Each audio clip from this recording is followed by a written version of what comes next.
സഭാ തർക്കത്തിൽ നിലപാട് കടുപ്പിച്ച് ഓർത്തഡോക്സ് സഭ.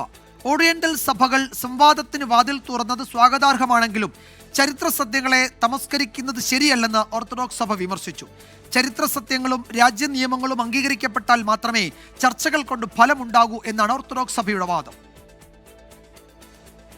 കഴിഞ്ഞ ദിവസം ഓറിയന്റൽ സഭയിലെ ചില മേലധ്യക്ഷന്മാർ കൂടിച്ചേർന്ന സമ്മേളനത്തിലാണ് തർക്കം പരിഹരിക്കാൻ ചർച്ച നടത്താൻ തീരുമാനിച്ചത്. ഇതിനായി യാക്കോബായ ഓർത്തഡോക്സ് കാതോലിക്കമാരെ കൈറോയിലേക്ക് ക്ഷണിക്കാനും ധാരണയായി. എന്നാൽ ഇതുമായി ബന്ധപ്പെട്ട് ഇറക്കിയ പ്രസ്താവനയിൽ യാക്കോബായ വിഭാഗത്തെ പുകഴ്ത്തിയതാണ് ഓർത്തഡോക്സ് വിഭാഗത്തെ ചൊടിപ്പിച്ചിരിക്കുന്നത്. ഓറിയന്റൽ സഭകൾ സംവാദത്തിന് വാതിൽ തുറന്നത് സ്വാഗതാർഹമാണെങ്കിലും ചരിത്ര സത്യങ്ങളെ തമസ്കരിക്കുന്നത് ശരിയല്ലെന്ന് ഓർത്തഡോക്സ് സഭ വിമർശിച്ചു. ചരിത്ര സത്യങ്ങളും രാജ്യനിയമങ്ങളും അംഗീകരിക്കപ്പെട്ടാൽ മാത്രമേ ചർച്ചകൾ കൊണ്ട് ഫലമുണ്ടാകുകയുള്ളൂ.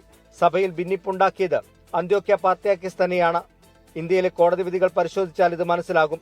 സമ്പൂർണ്ണ സ്വയംഭരണാധികാരം ഓർത്തഡോക്സ് സഭയ്ക്കുണ്ടെന്നും നിലപാട് അറിയിച്ചുകൊണ്ടിറക്കിയ വാർത്താക്കുറിപ്പിൽ പറയുന്നു. ഐക്യത്തിന് ശ്രമങ്ങൾ തുടരുന്നത് നല്ലതാണ്, എന്നാൽ ചരിത്ര സത്യങ്ങളും രാജ്യനിയമങ്ങളും അംഗീകരിക്കപ്പെടണം.